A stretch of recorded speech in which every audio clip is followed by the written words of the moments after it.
Great. Well, thank you for everyone for joining right at 3. We have a shorter meeting plan, so I'm just going to dive in. First of all, thank you for responding to the poll and coming at pretty short notice. And I'll say that the purpose of this meeting is focused on the 14 towns seeking broadband infrastructure bonds this summer. The broader purpose is to understand what options there are for funding those projects and to talk through some of the questions and concerns. Where is that coming from? Well, it kind of has to do with a bill that the Broadband Group has been tracking over the months. Many of you submitted testimony in regards to SB 85 that would set up a state broadband grant. And kind of a recurring question all along has been, can we take advantage of this? How can we take advantage of this? When? Some pretty basic questions. And I'll provide a brief update on what we know about SB 85 right now.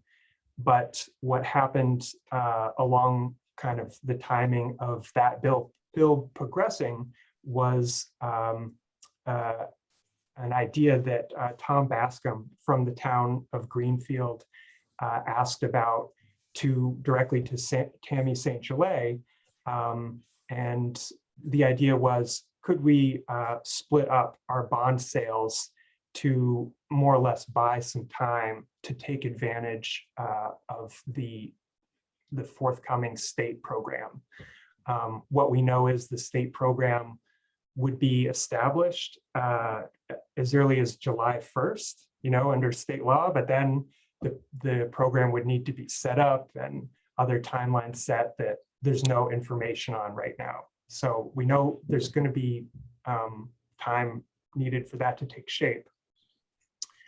And this is also tied to Tom's observation of the most recent consolidated agreement and the agreement itself talking about splitting up the municipal payments from the town, half at the beginning of the project, half towards the end. The same thing could potentially happen with the bond sales. So I'll let Tammy address that a little more directly and better than I can. And Know just briefly go to agenda item 2, which is the status update on SB 85. And as I mentioned, many of you, know this, you submitted testimony. What I can share from a brief conversation with Senator Khan this morning is that the bill has passed the House and the Senate. However, there is a need for the House to agree on an amendment that occurred to SB 85 through House Bill 77. And that amendment that many of you took an interest on was about who could qualify for the grant funds. And what the amendment does, you won't be able to read this in detail, but it basically adds a new sentence that specifies, in the state law, projects in planning, design, or terms negotiation and not under construction as of January 1st of this year shall be eligible. Whereas the original bill language didn't, address that up front. It would have been up to the program administrators to decide that. So I'm hopeful Senator Khan may be able to join later. And I'll try to probably join by phone, and I'll keep an eye on that. The other aspect to the status update on SB 85 is the funding question. And my understanding is that is an unknown right now as to where the funding is coming from exactly and how much. So I'm afraid I don't have much more to share relative to that. But are there I think, is there a quick question or an update someone would like to share that might know more? Go ahead, Tammy. Henry, the only question or the only clarification I think we still need is if the communities that have already signed agreements, are they also eligible for these grants? Yeah, it's a great it doesn't question. really state. I think, Well, it says planning, design or terms negotiation and not under construction as of January 1st. So I would think that unless the agreement predated January 1st, they'd be okay. That's how I would read it. Okay. Thank you. That seems reasonable to me. And I mean, as of right now, I don't think we know who to even ask this question to where we could get an answer.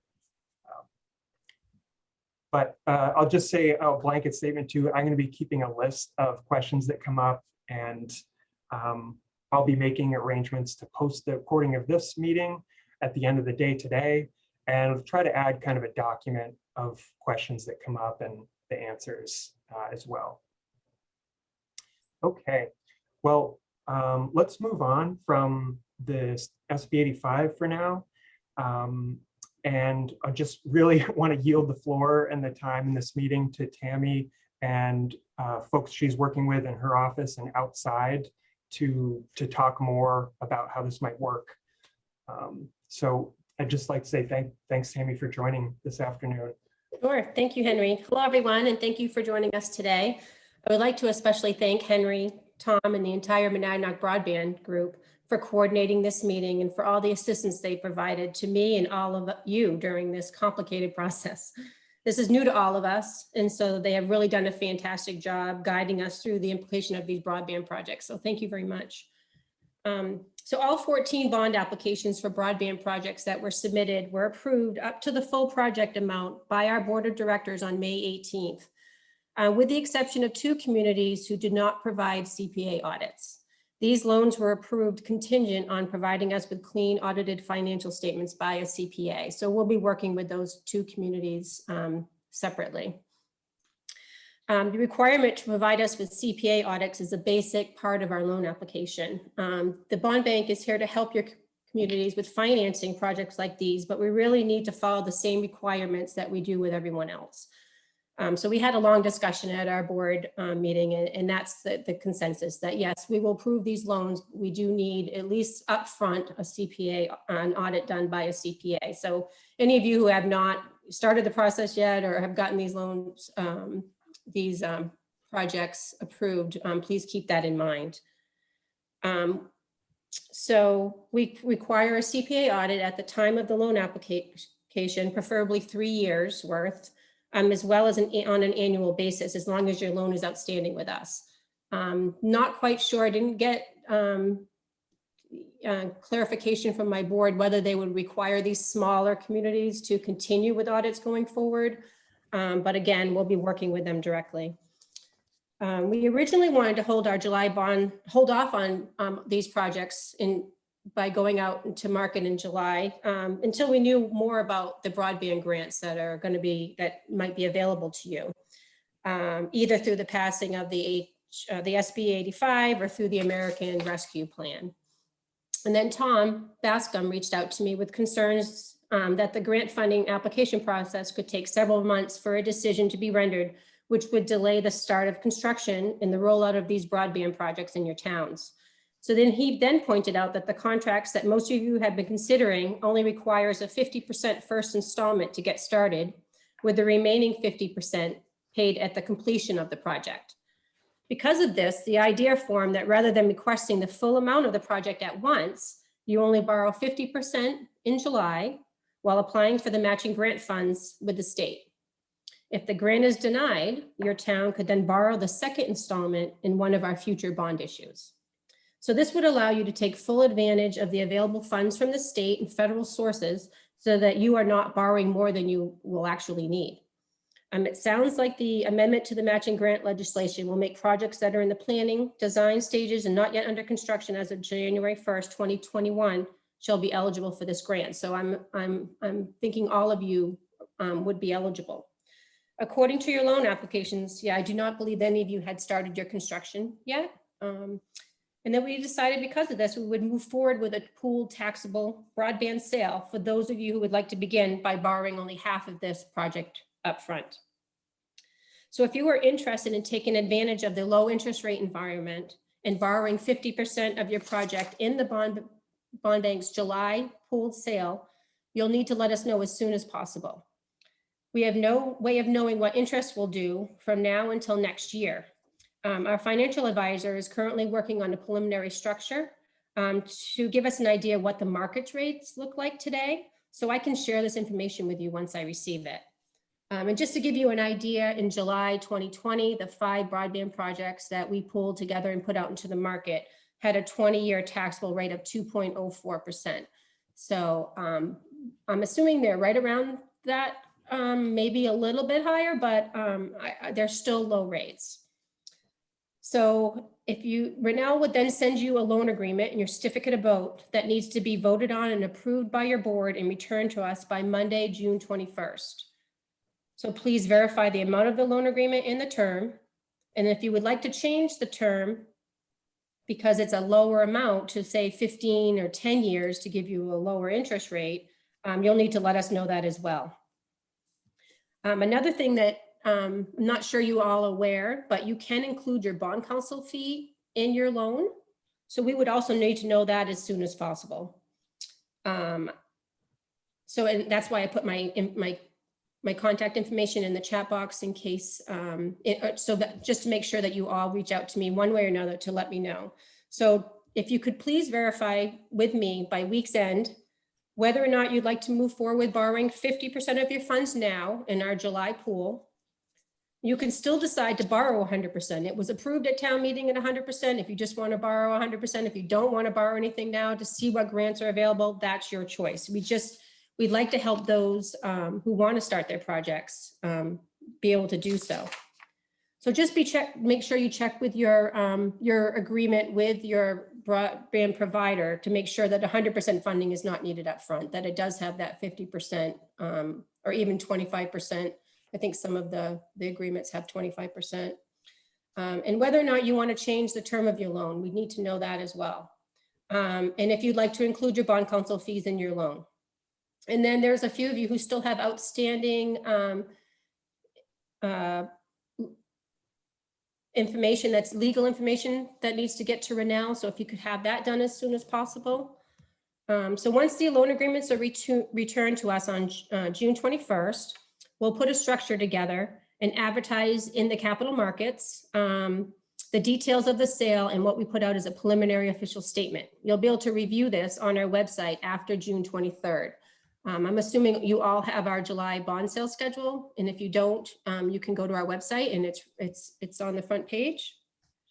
Then we will hold our bond sale on July 13th. So we'll know the final interest rate on that date, and we'll start working on your repayment schedules, and then we'll share that information with you.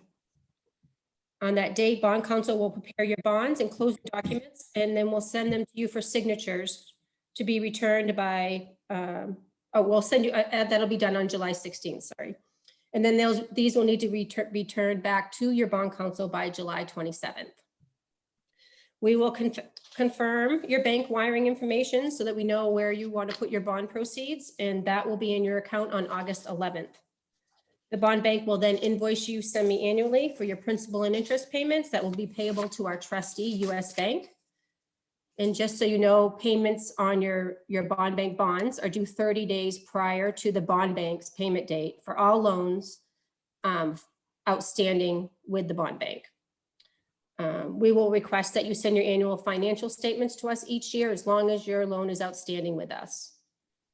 And then if your grant funding, if you go and apply for your grant funding and it's denied for any reasons, our board has already approved your loan up to the maximum amount. Your voters have already approved this loan up to the maximum amount. So you do not need any additional voter approval. You would just need to contact us by the beginning of October. We'll send you the application again, maybe just to update with a little, some missing information that maybe a year has gone by. We might need tax rate information, you know, the number of years, the loan amount again, that type of thing. Then we would be able to include you in our January 2022 bond issue. So I think I've covered it all, but I think I see a bunch of questions coming through. So why don't we start answering some questions? All right.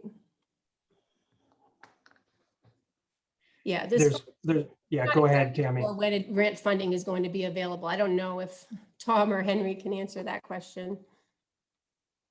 I don't think anybody knows yet, because the whole grant process is going to be coordinated by the Office of Strategic Initiatives, but they're moving from, well, assuming the budget passes as it's written, they're moving to a different department, and another set of management is going to be taking that over. But it seems reasonable to think that they'll have figured this process out sometime late summer, early fall, and have made some decisions relatively rapidly. But the whole point of it is to give the towns more time to potentially at least try to take advantage of matching funds without really there being a downside to the towns.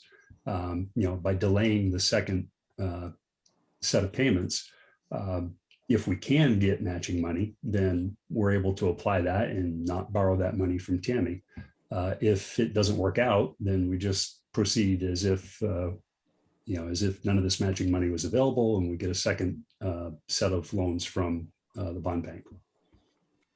And someone did say we will know prior to the deadline for application for a new bond in the January sale. So basically, I just looked in our January 22 bond sale is not schedule is not up there, but we will have it up there as soon as this meeting is over. So you can look at the timelines involved with that.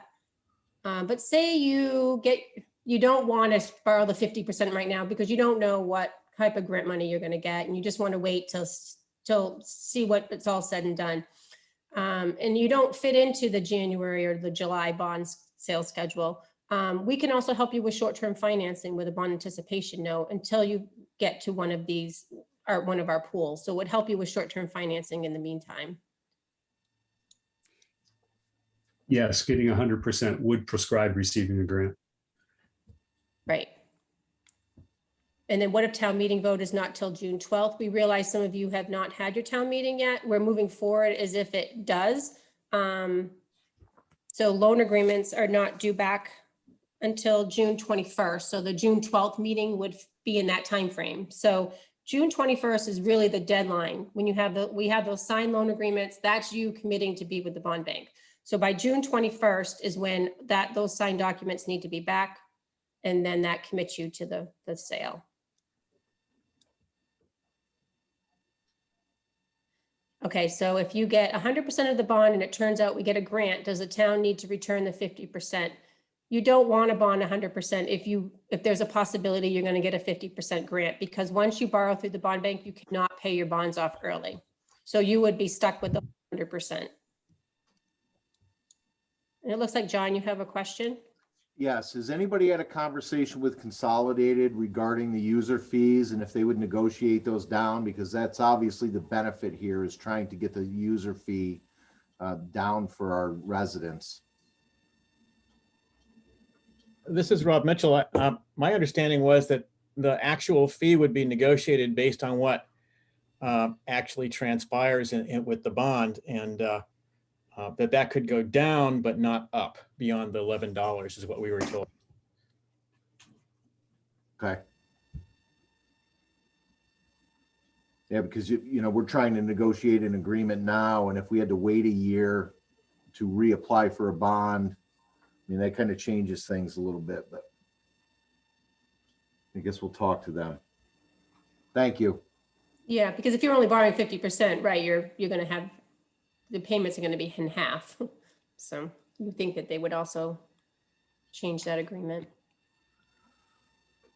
And then Rob Mitchell put, CCI has substantially changed the agreement because its auditor said it had to count these agreements as worded as loans. The new wording is substantially different. We assume this won't affect the bond application process. I'm not exact, I mean, I don't know if Renelle LaHoulier is out from Divine Millimet is also on here. I don't know. I mean, as far as the bond application process, your application has been approved. I'm just not sure how that affects the agreement. Yeah, I'd be interested in seeing that. I didn't realize that was happening. So if you could send that over, that'd be really helpful, Rob. No, I can do that. Sure. I've already Thanks. sent it to we're using John Radigan. As Oh, our, great. Okay. and he has it. He got it this morning or yesterday morning, actually, and is reviewing it too. It's very different. The contract is Wow. Okay. substantially revised. So Do you know if are they doing that for everybody, or are they just is that like going to be their standard change to the contract? Is that what you've heard? that's what they seem to be implying, that they needed to do this for everybody this time around. Okay. I'll Well- reach out to John too, Rob, because I know him well. We've worked on a lot of these together. So I'll reach out to him too, so he and I can connect with our thoughts on this as well to be a little bit more efficient. Do you want me to still forward you the contracts that were sent to us? Yeah, why don't you go ahead and do that? Yeah. Okay. Thank you. Thanks for now. And does getting 100% prescribed receiving a grant? Like I said, I don't believe you want to apply at 100% unless you are not going to apply for the grant. Because again, once you receive the bond money at 100%, you can't pay the loan off early. And if your provider gets a grant for something less than 50% of the amount, could we change the amount we borrow from the yes, you can change. So if you get 50% now and you get the grant money, you can, and you don't get the full 100%, you can borrow the difference in our January sale. I hope I answered that correctly. If not, please let me know.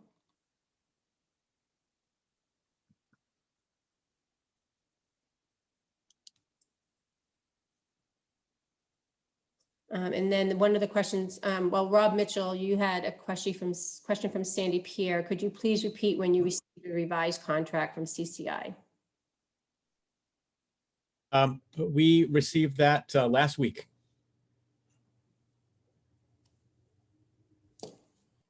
And there's there from Tom, is there any mechanism to use the grant proceeds to pay the user fees on behalf of subscribers?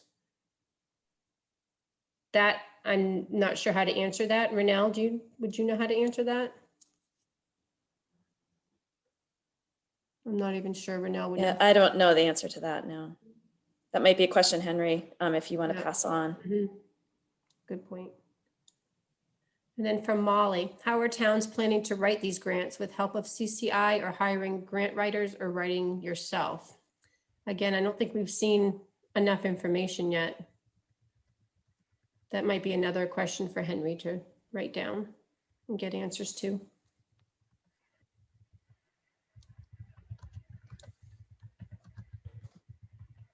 And then Rob Mitchell, we need to complete an audit. If we borrow now for a bond auction in January, what is the risk that the audit will cause further delays? Is there a risk we should take? The town has no debt. Rob, what town are you from? Gilsum. Okay, yeah, I have talked. I spoke with Vicky probably. Yeah, and also Mike Campo from Plodzik. Yeah. As soon as that audit can be done and submitted and our board reviews it, we would most likely help you with a bond anticipation note if that's what you need at that time to help you with funding as soon as possible. And then we would just put you in our January sale. Yeah, well, what we don't know is we don't know what the outcome of the audit will be. There hasn't been one that's been formally done. So the worry was, well, what if we do a bridge, well, I'm calling it a bridge loan. We go to the private market and then we get to January and there's, I don't know what's involved in an audit, but I'm just wondering what's the risk that maybe something else will come up that further postpones us and then we'll have this bridge loan just standing out there. Do you see that as a significant risk? We don't have any debt, but Right. the town just turned over its entire, all the officials have completely turned over in the offices. So it's a little chaotic right now. And we don't have a grip on what's happening with records. Yeah, I can't give you a positive. I can say that the board wanted a clean audit, preferably an unqualified opinion, but just so you know, we have been approving adverse opinions due to, not reporting OPEB or your GASB 34. We have been approving those, but anything outside of that, I can't say how the board would decide. Okay, thank you.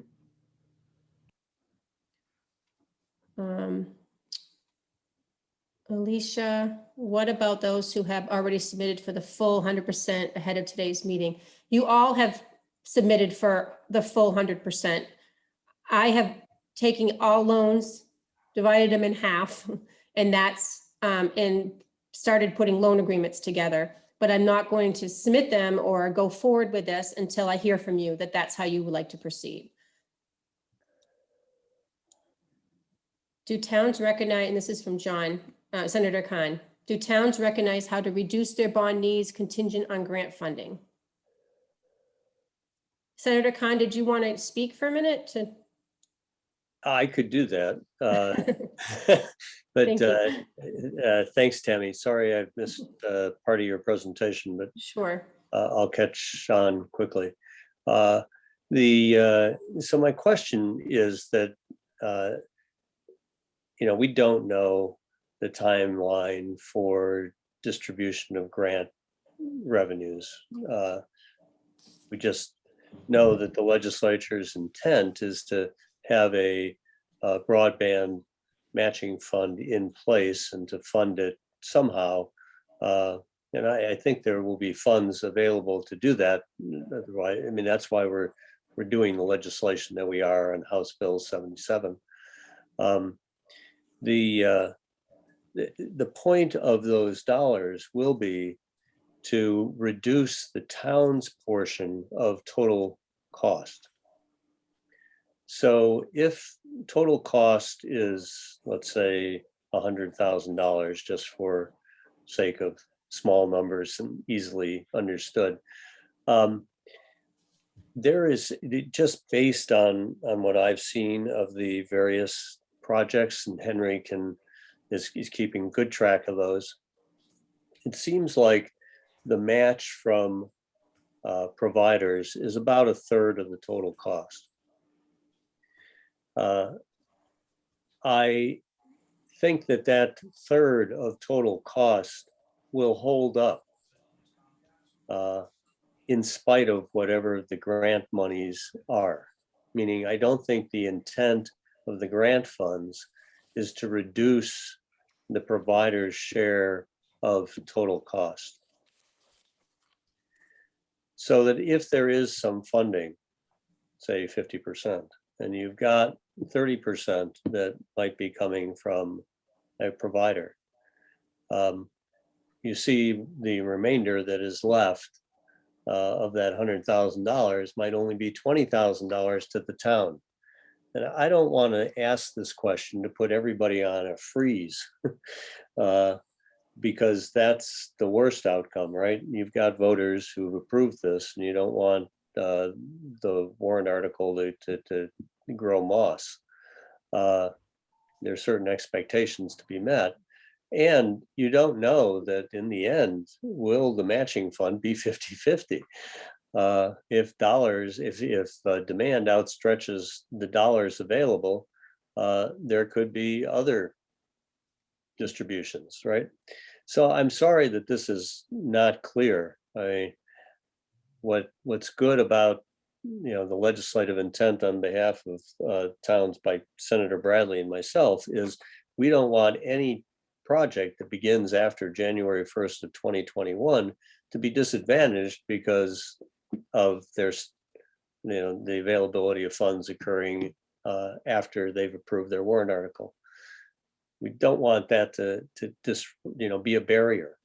But clearly there's the uncertainty of what funding is going to be available and how it's going to affect your overall need for bond revenues is a little hard to determine right now.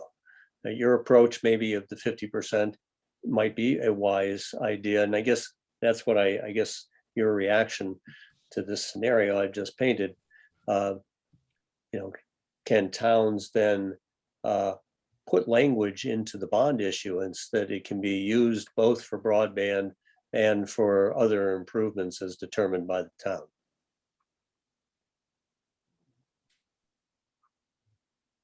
I wish I had my bond attorney on here. Renell, do you know if? Because, sorry, go ahead. The question, I just barely got back in. Sorry about that. What was the question? I can listen, and you know what? I can listen to. I know this is being recorded. I can listen. I'll be glad to summarize it. So if a town bonds for 50%, but finds that through the grant process, they don't need a 50% match from bond proceeds, can they write their bond issuance in a manner that covers both broadband and other needed infrastructure improvements to pick up the remainder should they not need a full 50% match from bond proceeds? If I'm understanding your question correctly, do you mean if they don't need that other 50%, like because they got enough grant money, they don't need the rest of the bond proceeds that they borrowed? Say they needed half of the bond, that 50%. Could they write that bond issuance? Can you write that on their behalf so that they're using it, yes, for infrastructure improvements, broadband, and potentially others as designated by the town?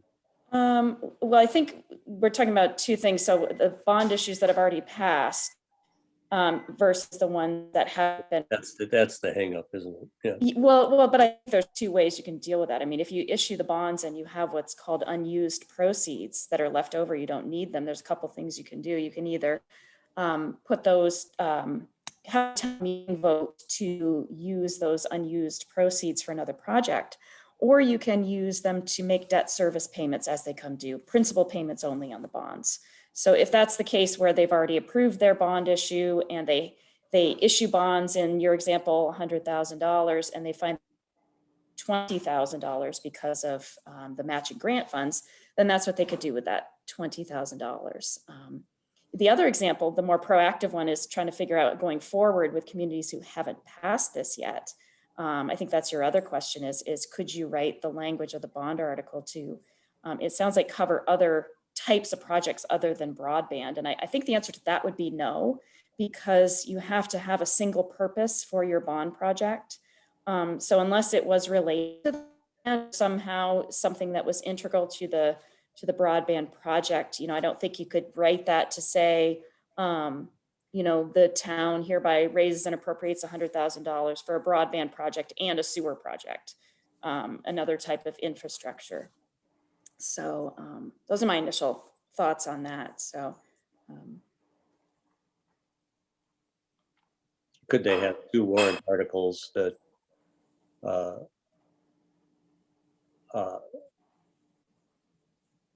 covered that $100,000 or $50,000,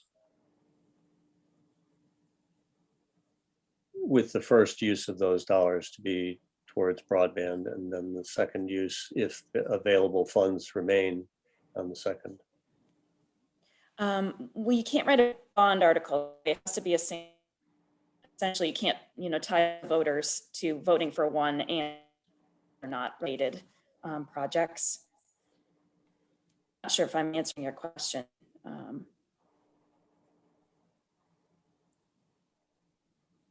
Okay, now it got boring. Oh, God. I think I know Dana had some questions, but he can't find the raise hand feature. Dana, do you want to? You would think after a year I could find the raise your hand feature of doing this, but sometimes it's there and sometimes it's not. Thank you for calling on me and noticing that. I have a couple questions. First, I think it's for Tammy. Why would a bond fail? If you submit to the July auction, why doesn't it sell? You said it could, you could then the town could reapply and enter the January, February auction. I'm looking at a scenario where a town might do a bond anticipation note now and then get to January and find out the bond didn't sell. So the town's in a limbo because CCI wants their money and the town doesn't have it because the bond didn't sell. Maybe you could arrange more bond anticipation until the next July sale. But why would a bond, does a bond not sell? Would be my first question.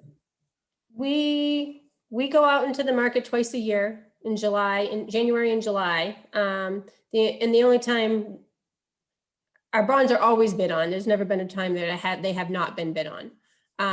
We would not sell if we didn't have enough participation.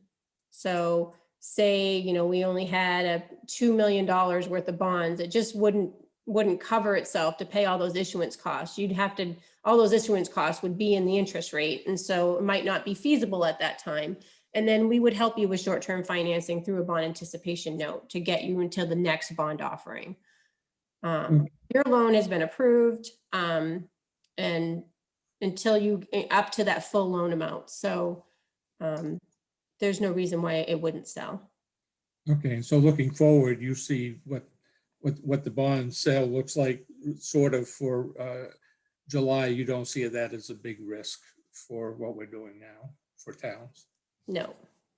Even if we didn't do a pooled taxable broadband project pool, we can fit 5% of taxable debt into our tax exempt issue. So, we have 125 million of tax exempt bonds right now. So we can fit 5% of taxable debt in that taxable tax exempt issue. So one way or another, we would be able to help you with funding. Okay, and I think you answered my next two. So I'm going to go on to the one that I'm not sure anyone has the answer to. It may be for Jay. I did have a conversation with Rob Custer this morning, and we discussed this a little bit. He has some thoughts, but he stressed he has no answers. He has thoughts, and so do we.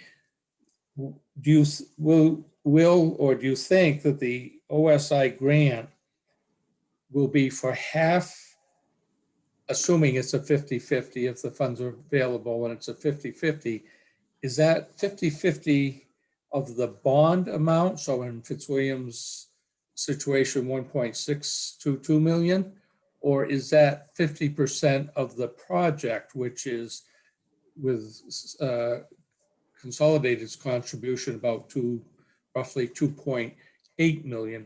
So is it 50% of the bond or 50% of the project? And if it's 50% of the project, it's easy if it's 50% of the town, the proceeds would go to the town, but it's 50% of the project. How might those funds be allocated? And I think maybe Jay touched on that, where, if you got the right situation, you could get down to, 200,000 instead of 800,000 on a match. So hopefully you might be able to add. Yeah, no, I think, Dana, you've stated it correctly, that it's likely that the grant amount would be on the amount the town is bonding, or the town's share of the total project. So the I don't think government funds in this instance are there to save the provider's costs or contribution. Thank you. Dana, I might be able to help. The language in the bill says the 50% has to do with the total project cost. So I see it as 50% is the maximum for the state contribution, the rest being any other formula between the provider and the municipality. So let me interpret that, Henry. It is 50% of total. That's right. It would be applied to the bondable portion. Isn't it restricted to? I think you could write the grant in a manner that makes those dollars applicable to the bondable portion. That's why I asked Tammy that set up that scenario. So to use a real life example, in Fitzwilliam, the total bond is about 2.8 million if they town received 50% of that, they would receive 1.4 million, that they would apply towards the 1.6 million and end up with a $200,000 bond. Is that how you would interpret that? It's the way I would. Let me add that there is a rule writing requirement on the Office of Strategic Initiatives, OSI, in developing the matching fund grant process. So they would be responsible for doing that in the rule writing process. Don't the rules, or doesn't the matching part of the funding only apply to that part of the project that goes to unserved locations? That's true too. So that the consolidated contribution is towards the served locations, if I understand what they're doing. It goes to both, yeah. Yeah. Yeah, teasing that out is going to be a tough one, isn't it, Tom? Thank you all. Thank you. John, you had a question? Yes, thank you, Tammy. So to clarify what Senator Khan stated, so if the town were to apply for the grant, but we're not incurring any costs because our bond is being paid by the provider through user fees. So technically we don't have any costs. Would that count against us in the grant process? It seems like the spirit of the grant is to cover any out-of-pocket costs for the community. I agree.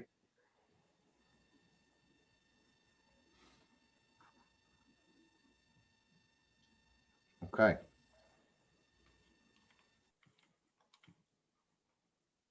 Is that really true? I mean, the town is being reimbursed by CCI for the loan payments, but the town is on the hook to some extent. And those fees, those user fees, come out of members of the community, not every taxpayer, but an awful lot of those people are certainly in that class. I don't think you can say the town has no cost. No, I think that the town has, I'm sorry, what I was agreeing to is that it is the town's debt that's trying to be reduced here. And Tom, your question about trying to tease out CCIs or, the overbilled portion from the unserved portion is, you'll probably need provider support to try to tease that apart. For instance, if it's $1,000 a drop, you're going to know how many households are unserved versus served. So it's not that onerous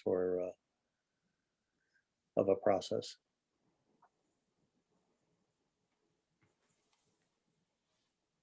Any more on that?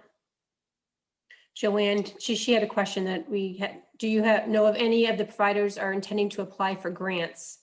I don't know that question. Does anyone else know if any of the providers are intending to apply for grants, additional grant funding? If I may, this gets out to the question that was just being discussed is if, we're bonding to, I'm left really confused at this point. So so the cost is being attributed to the users. The users are our community. Can't we, there's a two-part question here, I think. Can't we work with our provider to reduce that $11 per user through the proceeds of this grant? That's what that would be the benefit to the community, that we reduce that provider fee.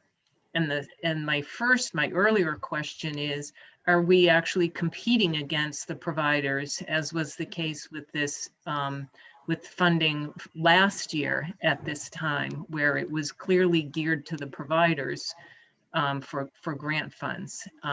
And I would be interested to know, I'm guessing that not everyone in this group is partnering with CCI.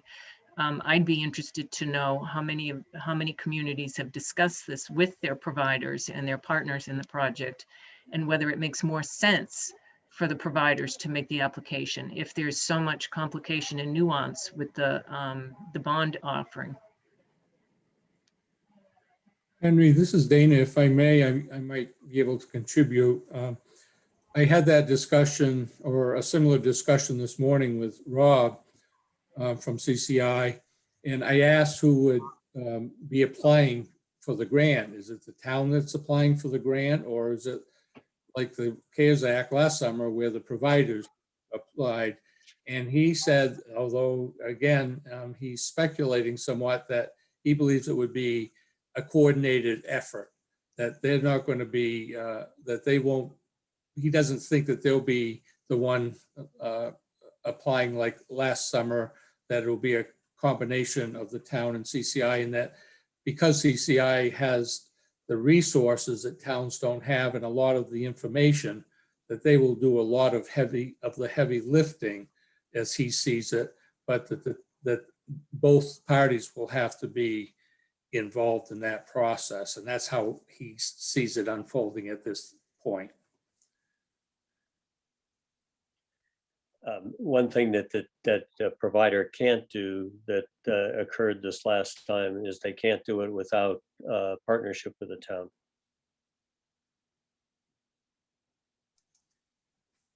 That's correct. He indicated that last time they weren't allowed to talk to towns. This time, the way the bill's written, they're very much encouraged to work with the towns. So it's the complete opposite of last summer. And to that last question, I can't remember our woman's colleague's name, but relative to the $11, yeah, if the debt is less and you don't need $11, then you wouldn't need to raise it by $11, right? I mean, it's still going to be a 20-year bond, and unless you wanted to pay it. I mean, no, I mean, you just wouldn't need it to be. I mean, that's why they've varied the fee difference between $10, $11, $12 is because of how much bond needs to be defeased. It's the way I understand it.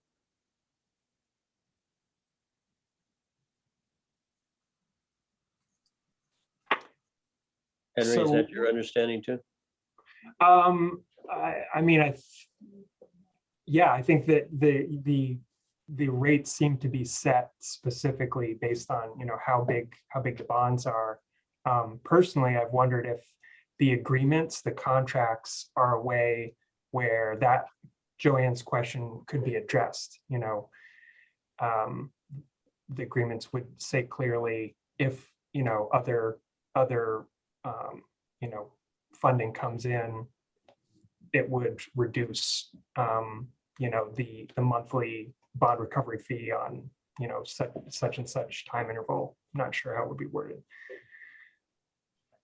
I did want to pause and do a time check because we originally wanted to hit kind of like a really short 30-minute time window, and I think probably some people won't be able to hang around the whole time. I'm personally able to keep the meeting open. This is going to be recorded, just reminding people of that.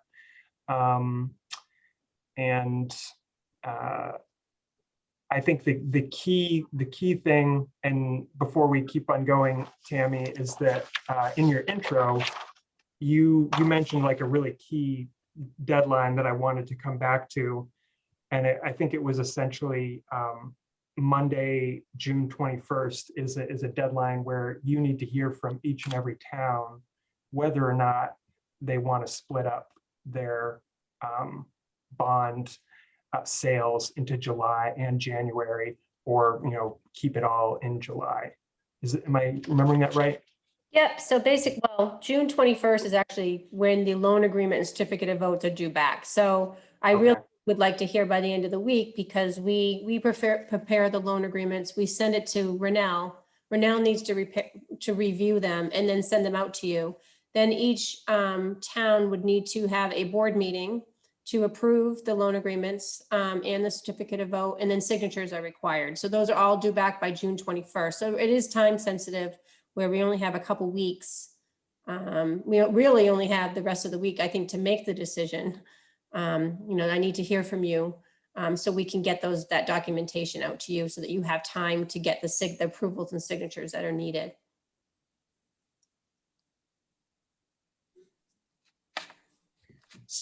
Well, I know there's just so many questions out there, and I'm willing to stay on and keep going through some.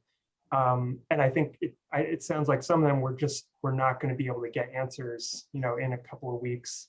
Mm-hmm. Do people have the downsides been looked at carefully?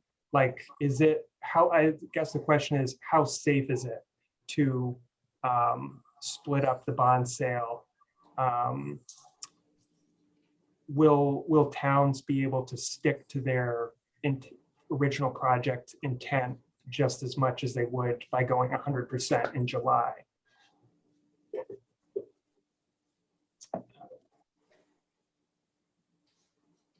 I guess does anyone know the extent splitting them up could set back the project, delay the project? Henry, this is Dana again, if I could, and it's only because I had this conversation with Rob this morning as well. He spent quite a bit of time, and that was appreciated.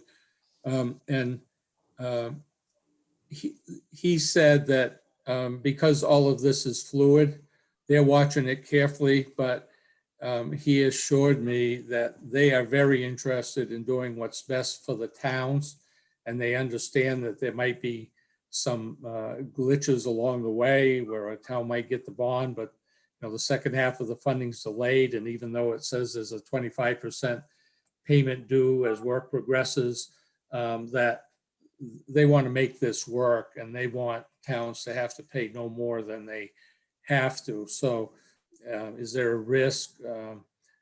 Yes, but I think each town what I took from it, each town might want to have the conversation with them, what if we all of a sudden we find we can't make that second payment, but the check, we've been assured by the government the check's in the mail, will you keep building?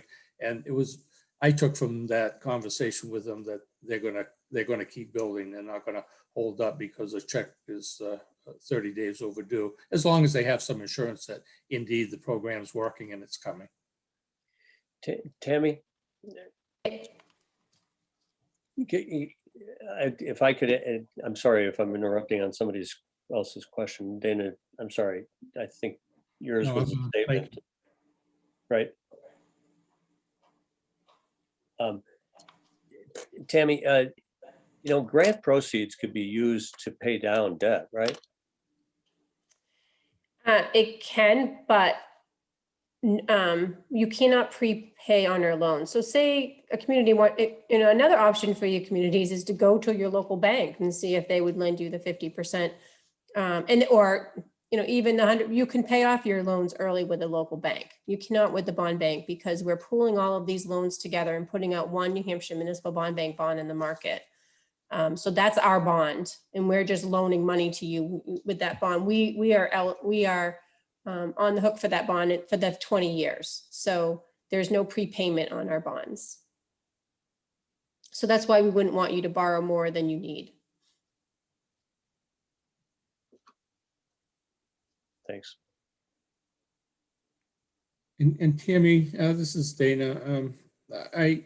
I think I understand the bond anticipation note process.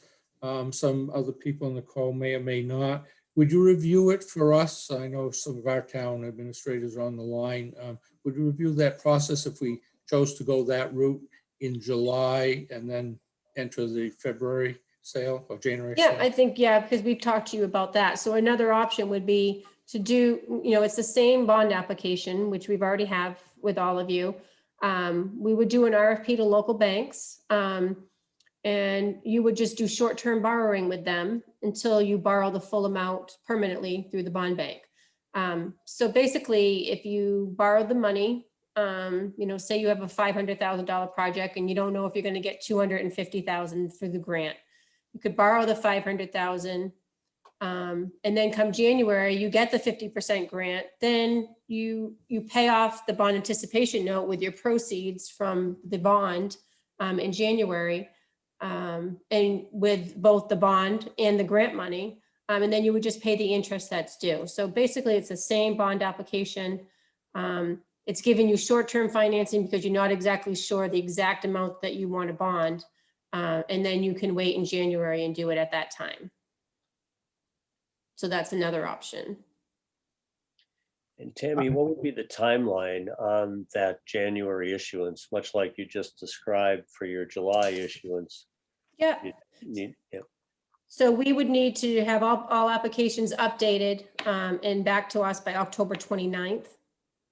And then the loan agreements are due back to us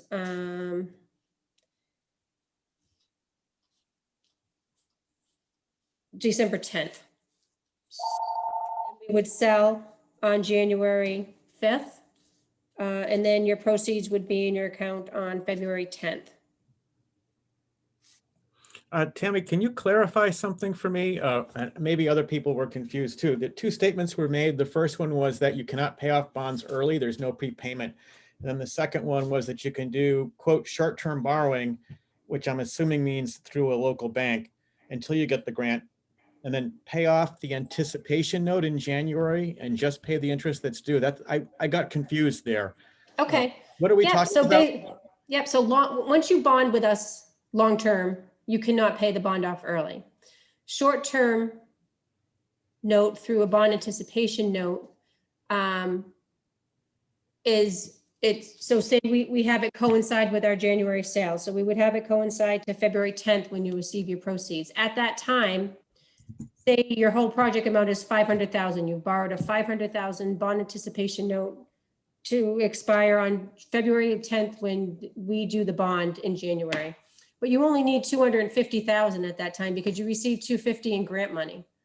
So you would just use the 250 in the grant money, the 250 in the bond money from the bond bank, the proceeds, and then you would just pay the interest due. So you're going to have accumulated interest from the time you receive the bond anticipation note funds to the time you close and you pay off that bond anticipation note with the proceeds and the grant money in February. I see. But in our case, the case of Gilsum, since we don't have that CPA audit, we wouldn't be eligible for a bond anticipation note. Is that correct? And right. And I did talk to Mike Camper about this too, because he asked the timeline. And I said, as soon as that audit is available, our board reviews it, we can work on a bond anticipation note for you. Got it.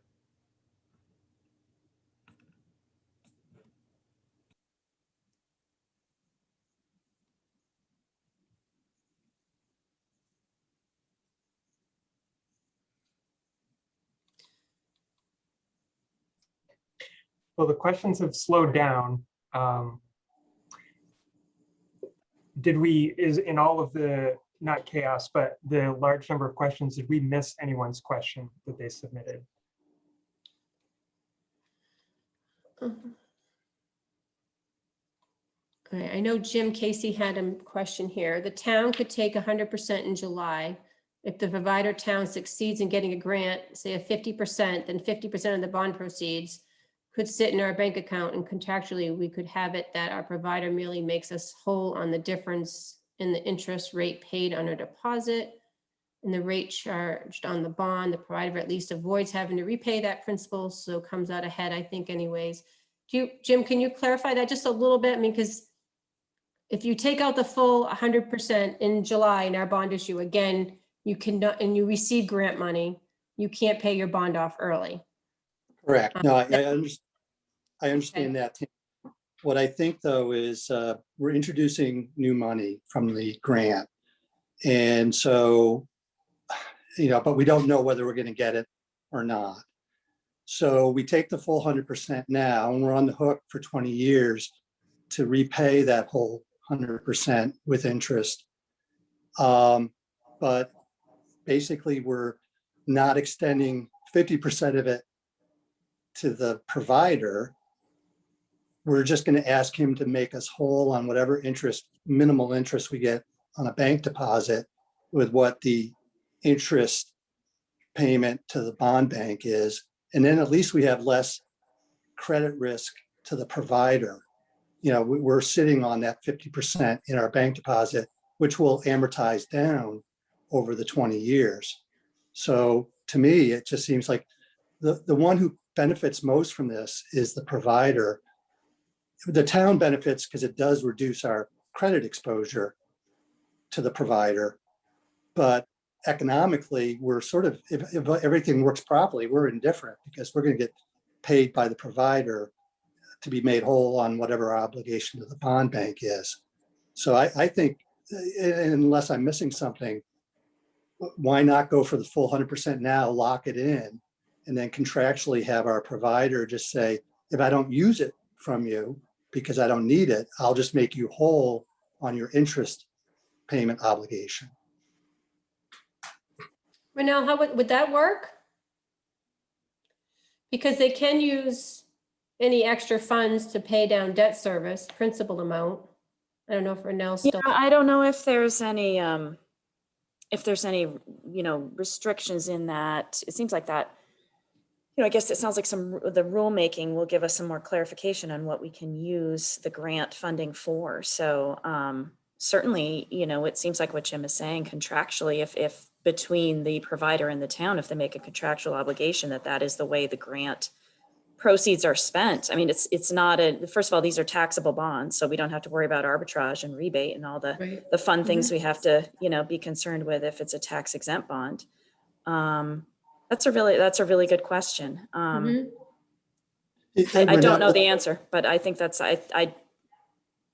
I'm trying hard to think of a reason why you couldn't do it unless there's something in the rulemaking or that prohibits that. If we took the 100%, does it in any way affect the chance of the provider / town succeeding in a grant application? Would they look at that and then say, oh, well, you have your funding, so we're going to give it to some other town who hasn't got 100% of their funding? I don't know the answer to that, Jim. Yeah, I don't either.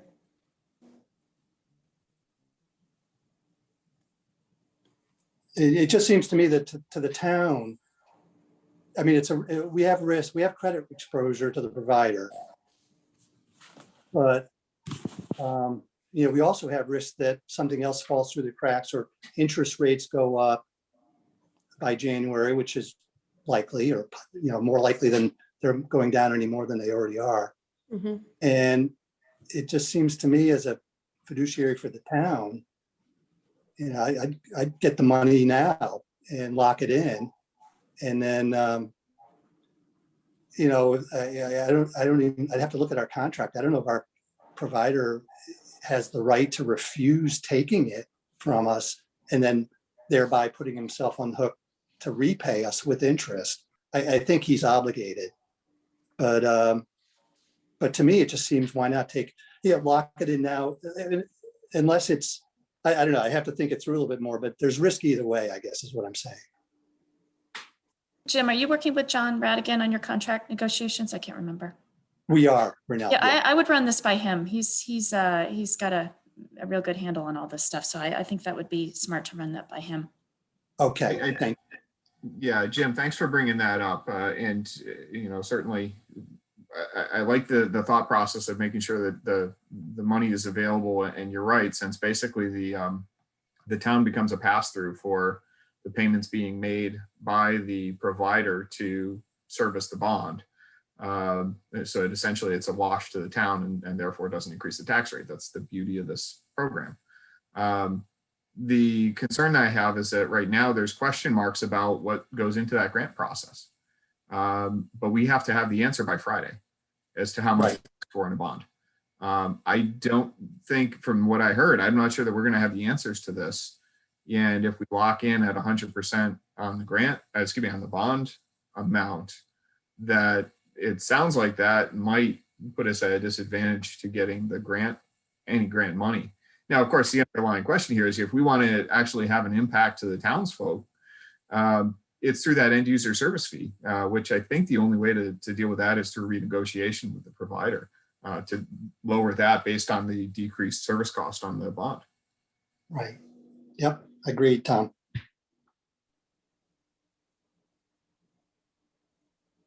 This is Dane excuse me. I didn't mean to cut in. When Fitzwilliam got the RDOF grant last fall for a couple $100,000, Consolidated they applied for that grant and were awarded it. They applied all of those funds directly to the town's portion and reduced the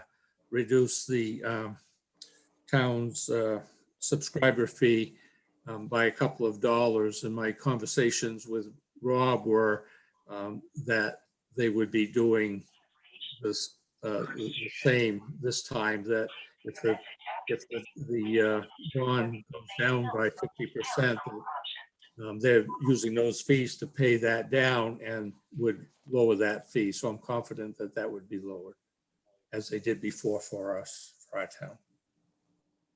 Relative to the next biennial budget, and some summary of where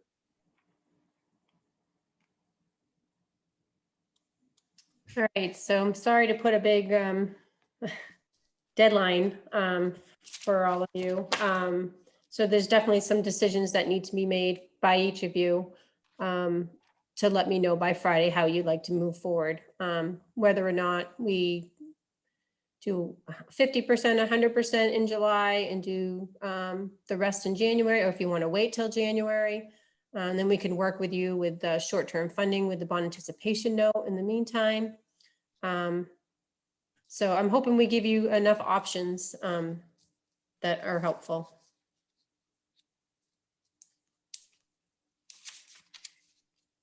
Tammy, just so we're clear on the deadline, I want to first mention that I know not everyone, not all the contacts here are members of select boards, or I think they were the key decision maker.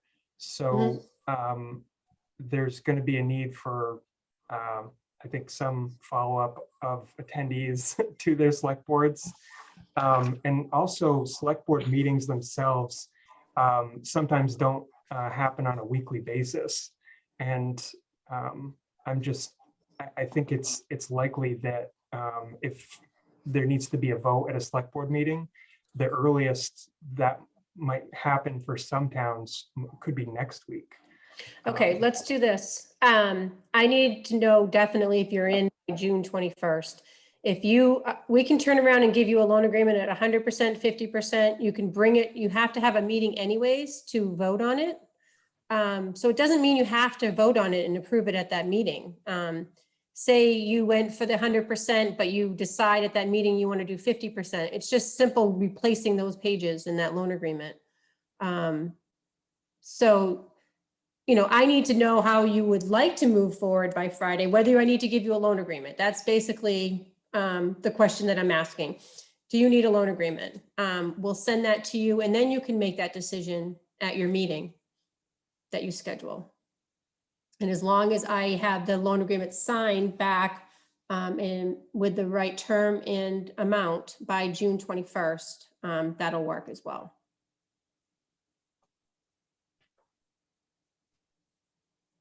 Does that make sense to everybody?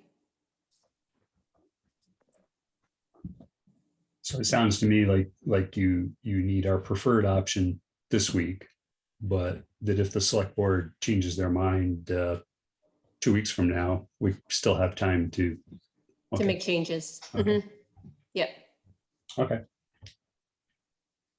I just want to give you enough time to schedule that meeting and have this documentation in place. Right.